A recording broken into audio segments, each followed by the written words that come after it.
नमस्कार, आप देख रहे हैं सी न्यूज भारत और मैं हूं आपके साथ आकांक्षा। तो वक्त हो चुका है न्यूज बुलेटिन का और आज इस न्यूज बुलेटिन में हम जानेंगे कि कहां मतदाता जागरूकता रैली को डीएम ने दिखाई हरी झंडी, कहां रामलीला मंचन का किया गया उद्घाटन और कहां नवरात्र के 8वें दिन मां बेल्हा देवी में लगा भक्तों का तांता। ये सब जानेंगे विस्तार से, तो चलिए निगाह डालते इस वक्त की बड़ी खबरों पर।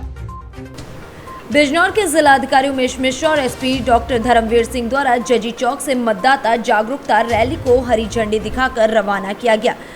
रैली में एनसीसी के छात्र छात्राएं, एनएसएस के छात्र छात्राएं, कई स्कूल के छात्र छात्राएं और स्वयं सेवी संस्थाओं के साथ पैदल मार्च निकाला गया। मतदाता जागरूकता रैली में सभी को अपना नया वोटर कार्ड बनवाने, मतदान करने के लिए प्रेरित करते हुए लोकतंत्र के महत्व और मतदान के महत्व को समझाया गया। प्रत्येक वोटर को अपने मतदान का प्रयोग कर ज्यादा से ज्यादा मतदान करने के लिए भी प्रेरित किया गया है। मतदाता जागरूकता रैली में अतिरिक्त जिला मजिस्ट्रेट, ज्वाइंट मजिस्ट्रेट, अपर पुलिस अधीक्षक नगर और अन्य अधिकारी गण भी मौजूद रहे। आज भारत निर्वाचन आयोग के निर्देशानुसार मतदाताओं में जागरूकता पैदा करने के लिए, नए मतदाता बनने के लिए, जिनमें कोई मतदाता के नाम की सही कराने और लोकतंत्र के अपने जो अधिकार हैं वोट देने का, उसके लिए जागरूक करने के लिए रैली निकाली गई है, जिसमें एनसीसी के बच्चे, एनएसएस के बच्चे, स्काउट के बच्चे और बहुत सारे विभिन्न स्वयंसेवी संगठन और विद्यालयों के बच्चे सब इसमें आज शामिल हुए हैं।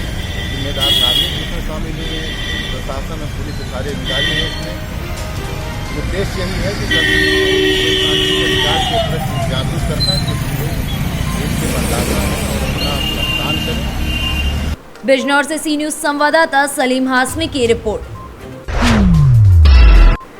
गढ़मुक्तेश्वर के ब्रजघाट तीर्थ नगरी में भागीरथी रामलीला कमेटी के बालीबद्ध और लंका दहन के दिन मुख्य अतिथि के रूप में पूर्व मंत्री और पूर्व विधायक मदन चौहान और रुपेश पंडित पहुंचे, जहां पर उन्होंने रामलीला मंचन का उद्घाटन किया, जिसमें मंत्री ने कहा कि ब्रजघाट तीर्थ नगरी में हमेशा उज्जवल विकास का कार्यरत होता रहेगा।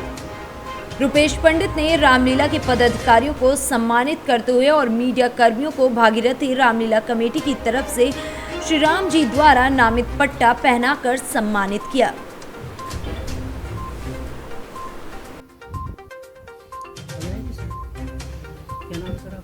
मेरा नाम विनय कुमार मिश्रा है। मैं श्री भागीरथी रामलीला कमेटी का प्रधान हूँ। गुजरात पर तीर्थ नगरी में रामलीला की जा रही है।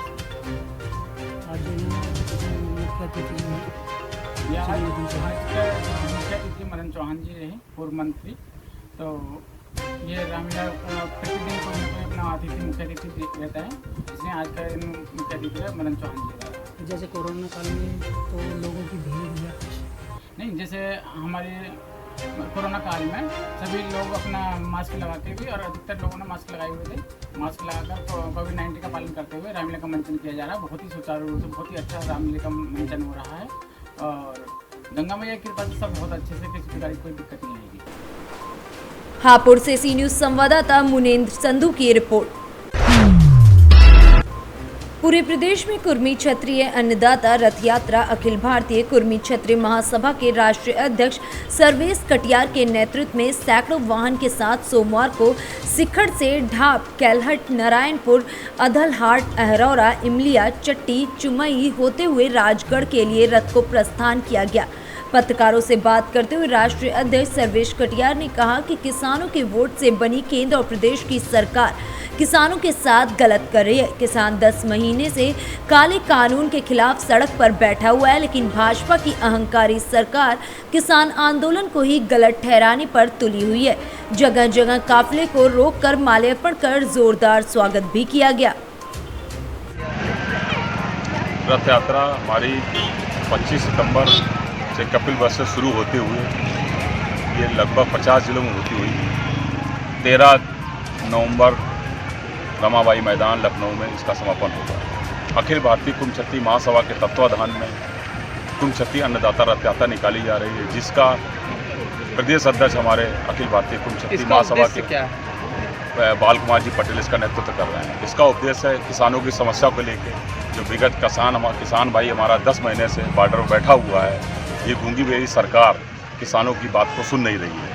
किसानों ने चूँकि बढ़ चढ़ के हिस्सा दिया है, प्रदेश सरकार हो चाहे देश की सरकार बनाने में अहम योगदान किया है। और जब उनको अपनी बात कहते हैं तो उनको बात उनको सुननी चाहिए। बात सुन नहीं रही तो इसका हम लोग समर्थन उनकी बातों का करते हैं। एक विशेष समाज का रथ यात्रा क्यों?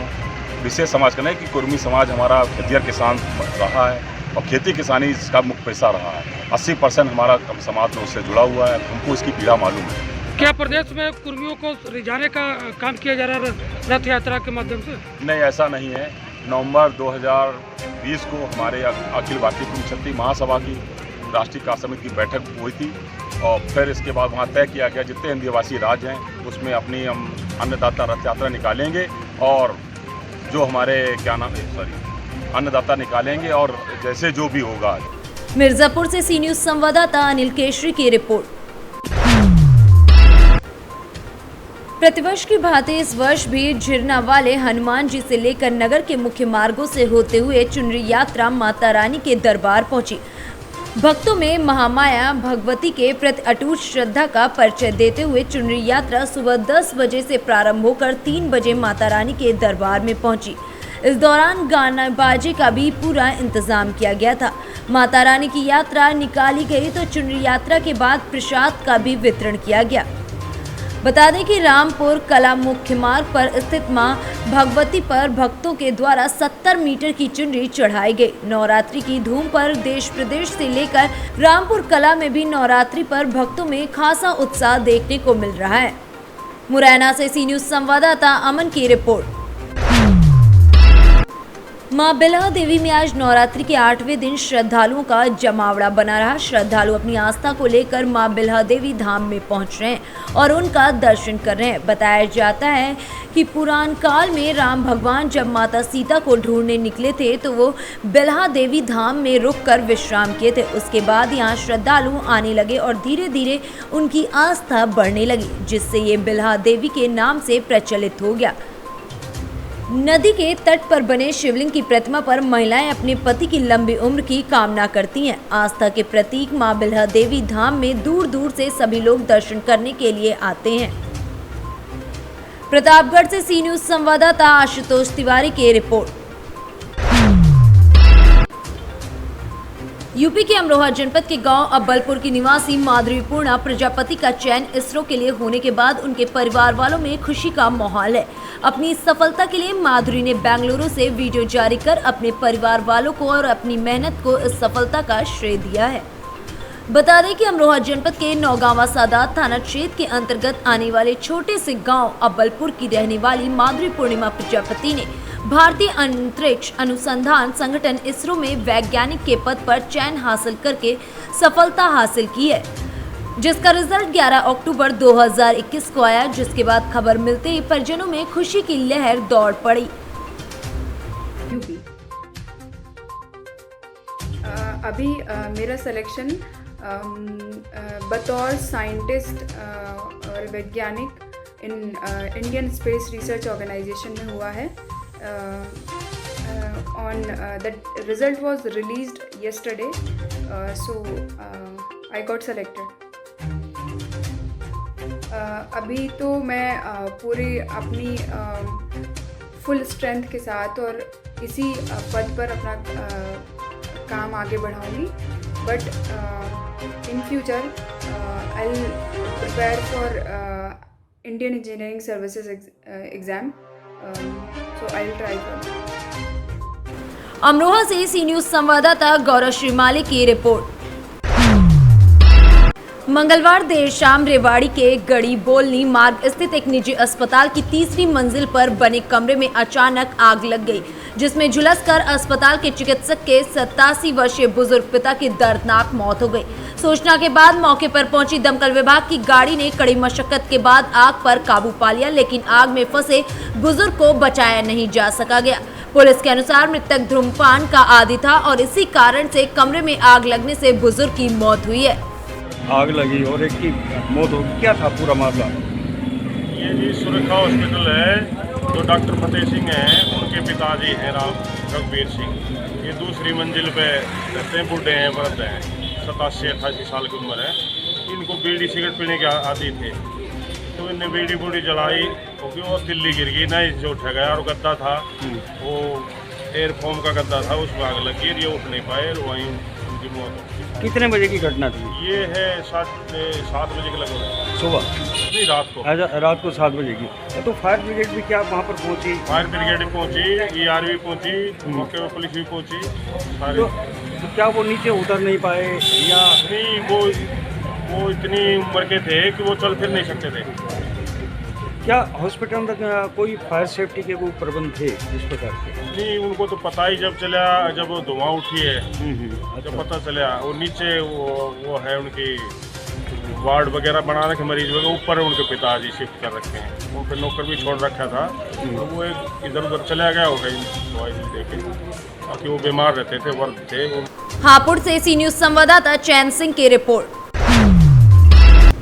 राजधानी लखनऊ में पुलिस आयुक्त DK ठाकुर के निर्देशन में कार्य कर रही काकोरी पुलिस को एक बार फिर से बड़ी सफलता हाथ लगी है। जहां मुखबिर की सूचना पर काकोरी पुलिस और STF की संयुक्त टीम ने काकोरी क्षेत्र के बितवा नाले के पास से हरियाणा राज्य की अवैध तरीके से बड़ी मात्रा में लाई गई शराब के साथ एक व्यक्ति विनोद जायसवाल को गिरफ्तार किया है। बता दें कि विनोद जायसवाल पुत्र राम प्रकाश जायसवाल निवासी दुबग्गा है। प्रभारी निरीक्षक ब्रिजेश सिंह के मुताबिक पकड़ा गया अभियुक्त काकोरी इलाके के टिकैतगंज के बितवा नाला क्षेत्र के बने गोदाम में रहता था, जहां पर छापामार कार्रवाई आज की गई है। लखनऊ से सी न्यूज संवाददाता विवेक राय की रिपोर्ट।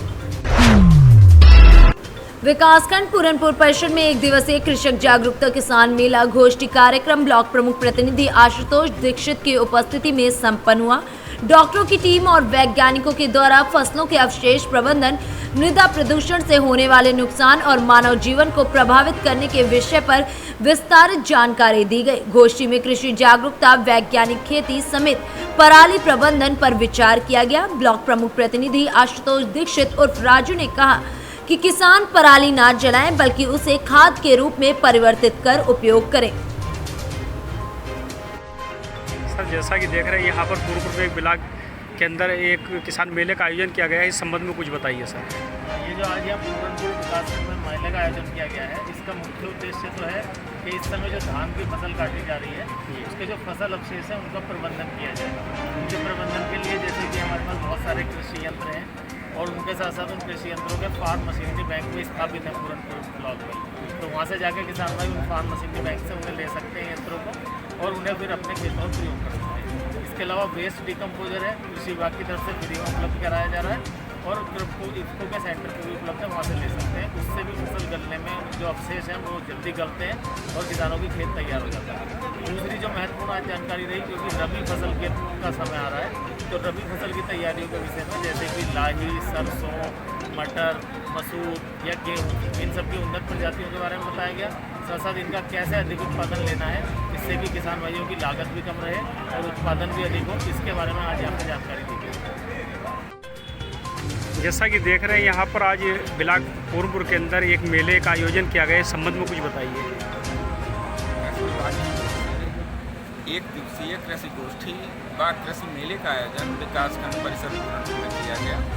इसमें कृषि विभाग के वरिष्ठ वैज्ञानिक और उप निदेशक डॉक्टर विनोद यादव जी, क्रप्को की ओर से doctor DK Shukla ji, ADO agriculture Anil Gautam ji व काश्तकार भाई बड़ी संख्या में उपस्थित रहे।